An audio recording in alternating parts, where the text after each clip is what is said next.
ৰাজা ৰঘুবংশীৰ হত্যাকাণ্ড বা প্ৰাণ লোৱাৰ ঘটনাই কেইবাদিনো অতিক্ৰম কৰিলে জনমানসৰ পৰা কিন্তু এই ঘটনাক্ৰম হেৰাই যোৱা নাই এইবাৰ এখন সিনেমা নিৰ্মাণ হ'ব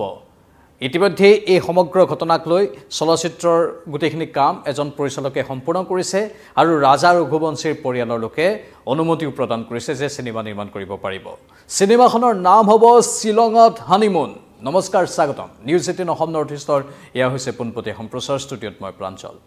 সোনম নামৰ সেই মহিলাগৰাকীয়ে কেনেধৰণে ৰাজা ৰঘুবংশীৰ প্ৰাণ লৈছিল সকলোৱে জানে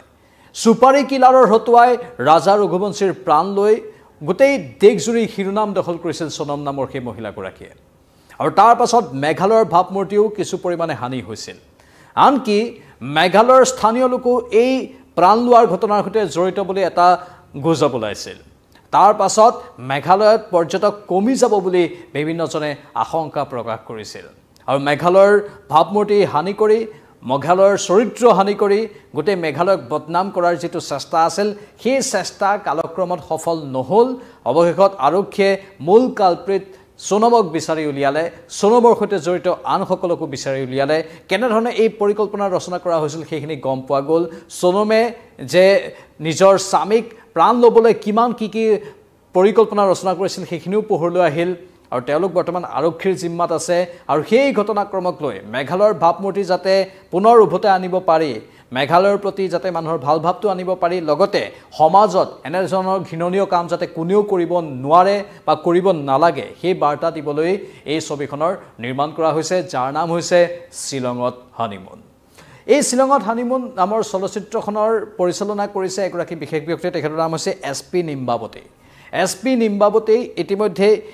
ছবিখনৰ কথা ৰাজা ৰঘুবংশীৰ পৰিয়ালক অৱগত কৰিলে আৰু তাৰ পাছত ৰাজা ৰঘুবংশীৰ পৰিয়ালৰ লোকে ইয়াত সেউজ সংকেত প্ৰদান কৰিলে তাৰ পাছতে এতিয়া সিনেমাৰ প্ৰাৰম্ভিক কামবোৰ আৰম্ভ হৈ গৈছে অতি সোনকালে এই সিনেমাৰ শুটিং আৰম্ভ হ'ব মেঘালয়তে সিনেমাখনৰ শুটিং হ'ব বুলি আমি গম পাইছোঁ ৰাজাৰ জ্যেষ্ঠ ভাতৃ শচীন ৰঘুবংশীয়ে এই কথা সদৰি কৰিছে যে তেওঁলোকৰ কোনো ইয়াত বিৰোধিতা নাই তেওঁলোকে এনেধৰণৰ কামবোৰৰ হোৱাটো বিচাৰে কাৰণ এই ছবিখনৰ জৰিয়তে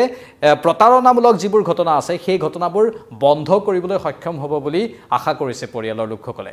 শচীন ৰঘুবংশীয়ে কৈছে যে আমাৰ সমাজত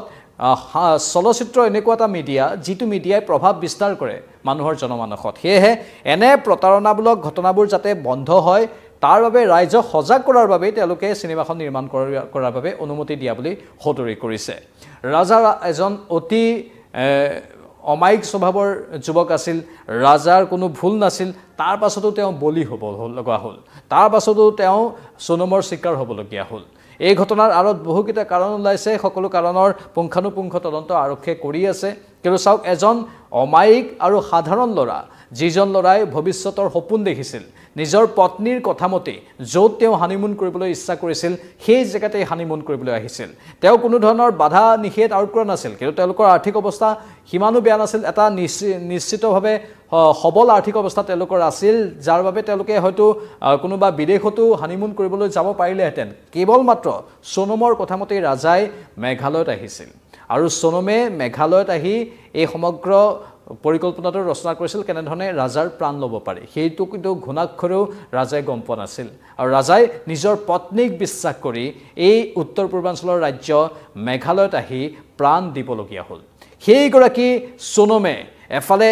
নিজৰ স্বামীৰ সৈতে বিশ্বাসঘাতকতা কৰিলে স্বামীৰ প্ৰাণ ল'লে আনফালে এখন ৰাজ্যৰ ভাৱমূৰ্তি বিনষ্ট কৰিবলৈ চেষ্টা কৰিলে সেই ৰাজ্যখনৰ আৰক্ষীয়ে যি তৎপৰতা দেখুৱালে সেই তৎপৰতাৰ প্ৰশংসা আজি গোটেই দেশজুৰি লোৱা হৈছে প্ৰথম অৱস্থাত মেঘালয়ক লৈ আনকি ৰাজা ৰঘুবংশীৰ পৰিয়ালৰ লোকেই বিভিন্ন ধৰণৰ কথা কৈছিল ৰাজা ৰঘুবংশীৰ পৰিয়ালৰ লোকে কৈছিল যে মেঘালয়ত আচলতে মানুহৰ নিৰাপত্তা নাই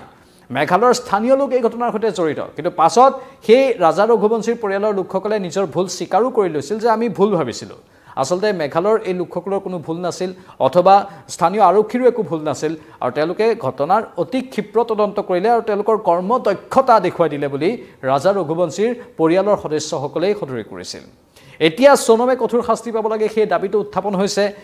সোনম আৰু তেওঁৰ অবৈধ যি প্ৰেমিক আছে প্ৰেমিকক গ্ৰেপ্তাৰ কৰাৰ পিছতে এই ঘটনাই ইতিমধ্যে ৰাষ্ট্ৰীয় পৰ্যায়ত শিৰোনাম দখল কৰি লৈছিল বহুদিন বহু ৰাষ্ট্ৰীয় সংবাদ মাধ্যমৰ লোক মেঘালয়ত আহি বাহৰ পাতি আছিল সেইবোৰ সকলোৱে জানে কিন্তু এতিয়া যি শিলঙত হানিমুন ছবিখন নিৰ্মাণ হ'ব সেই ছবিখনৰ শ্বুটিঙৰ কামো যেতিয়া আৰম্ভ হ'ব তেতিয়া স্বাভাৱিকতেই বলিউডৰ চলচ্চিত্ৰ জগতৰ ইউনিটে আহি মেঘালয়ত বাহৰ পাতিব আৰু তেওঁলোকে এই সমগ্ৰ ঘটনাবোৰ পুনৰবাৰ চলচ্চিত্ৰৰ মাধ্যমেৰে সম্প্ৰচাৰ কৰিব একমাত্ৰ সজাগতামূলক কাৰ্যৰ বাবে প্ৰতাৰণামূলক ঘটনা যাতে আৰু সংঘটিত নহয় এই প্ৰতাৰণামূলক ঘটনাবোৰ যাতে হ্ৰাস পায়